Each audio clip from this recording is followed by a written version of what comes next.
ජර්නියේදී මාධ්‍ය ඝනකම් වෙන්න වේගෙ වැඩි වෙනවා. ඒ කියන්නේ පොඩි කාලේදී උගන්වන්නේ ඈතින් එන කෝච්චි එක හඬ ඇහෙන්නේ නැත්තම් රේල් පිල්ලට මොනා කරන්නේ කියලා. කන තියන්න කියන.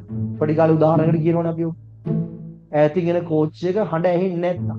හඬක් ඇහෙන්නේ නැහැ. ඒක රේල් පිල්ල දිහා බැලුවාම කෝච්චියක් එන මානයක්වත් පේන්නේ මොකුත් නැහැ. කෝච්චියක් නැහැ.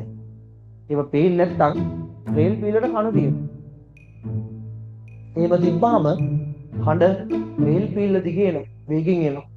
ඒ කෝච්චිය පෙනි බලන්නේ නැහැ. නේද? යට කරගෙන යයි. කෝච්චියක් පේන්නේ නැති මානෙක අය කන තිබ්බාම හඬ එනවා පිල්ල දිගේ. එහෙමයි කියලා දවල්ට ඔක තියන්න යන්නේ නෑ. හරිද?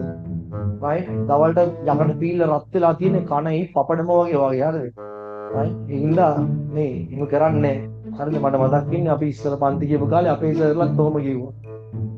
කෝච්චියක් කියන හඬ ඇහෙන්නේ නැත්නම් රේල් පිල්ලට කන තියලා බලන්න කිව්වා. හරිද?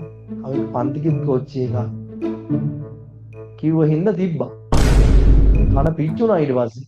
මතක්ුන්නේ නැහැ දවල්ට රත් වෙලා තියෙන කියලා. පොඩි ඉවිදී ඔයාලා වගේ තමයි. ඒක කිව්වේ තියන්න එපා දවල්ට ඈ. තිබ්බොත් එහෙම මොකුත් නැහැ.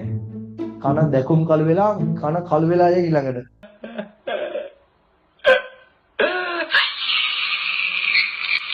හරි. ඔය සමහර ෆිල්ම් වල ඉමත් තියෙනවා. ගෝත්‍රිකාරයෙන් සීන් තියෙන.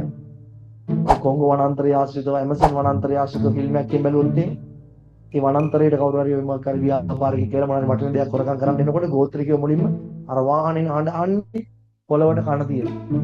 එතලා ඊට පස්සේ යාළගේ භාෂාවෙන් එනවා කියලා කියනවා. ඊළඟ ඊතල අරගෙන තියෙනවා. මේ වගේ සීන් තියෙන්නේ. ඒකෙන් පොළව දිගේ එනවා වැඩි.